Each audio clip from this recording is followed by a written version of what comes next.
മദ്യനയ അഴിമതി വഴി ലഭിച്ച പണം ആം ആദ്മി പാർട്ടി ഗോവയിൽ തെരഞ്ഞെടുപ്പ് പ്രചാരണത്തിനായി ഉപയോഗിച്ചെന്ന് CBI. 2022 സംസ്ഥാന നിയമസഭാ തെരഞ്ഞെടുപ്പിൽ ആം ആദ്മി പാർട്ടി ടിക്കറ്റിൽ മത്സരിച്ച 2 പേർ പ്രചാരണവുമായി ബന്ധപ്പെട്ട ചെലവുകൾക്കായി ഈ പണം ഉപയോഗിച്ചിട്ടുണ്ടെന്നും CBI കുറ്റപത്രത്തിൽ പറയുന്നു.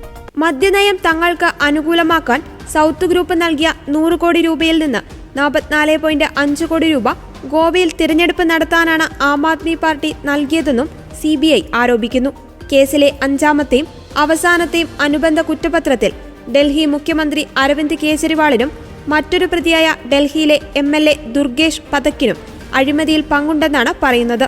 2 മുൻ MLAമാരായ മഹാദേവ് നാരായൺ നായിക്, സത്യവിജയ് നായിക് എന്നിവരോട് 2022 ഫെബ്രുവരിയിലെ നിയമസഭാ തെരഞ്ഞെടുപ്പിൽ യഥാക്രമം ഷിരോദ, വാൽപോയ് മണ്ഡലങ്ങളിൽ നിന്ന് AIPയുടെ ടിക്കറ്റിൽ മത്സരിക്കുവാൻ ദുർഗേഷ് ആവശ്യപ്പെട്ടതായാണ് CBI പറയുന്നത്.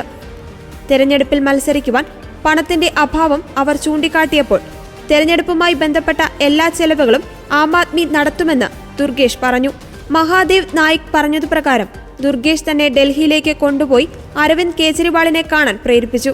അദ്ദേഹം തന്റെ സ്ഥാനാർത്ഥിത്വം അന്തിമമാക്കുക മാത്രമല്ല എല്ലാ സഹായവും പാർട്ടി നൽകുമെന്ന് ഉറപ്പു നൽകിയെന്നും CBI കുറ്റപത്രത്തിൽ പറയുന്നു.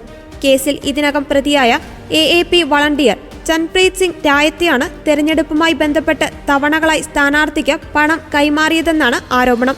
സത്യവിജയും മഹാദേവും ആം ആദ്മി പാർട്ടിയുടെ എല്ലാ സ്ഥാനാർത്ഥികളുടെയും യോഗത്തിൽ പങ്കെടുത്തു. ഹോട്ടൽ സിഡായി ഗോവയിൽ വിളിച്ചു ചേർത്ത യോഗത്തിൽ ആരോപണ വിധേയനായ അരവിന്ദ് കെജ്രിവാൾ എല്ലാ സ്ഥാനാർത്ഥികളോടും തിരഞ്ഞെടുപ്പിനെക്കുറിച്ച് വിഷമിക്കേണ്ടെന്ന് പറഞ്ഞുവെന്നും CBI പറയുന്നു. സംസ്ഥാന തെരഞ്ഞെടുപ്പിൽ അനധികൃതമായി സമ്പാദിച്ച പണം ഉപയോഗിച്ചുവെന്ന് ഡൽഹി മുഖ്യമന്ത്രിക്ക് അറിയാമായിരുന്നുവെന്നും കുറ്റപത്രത്തിൽ പറയുന്നുണ്ട്.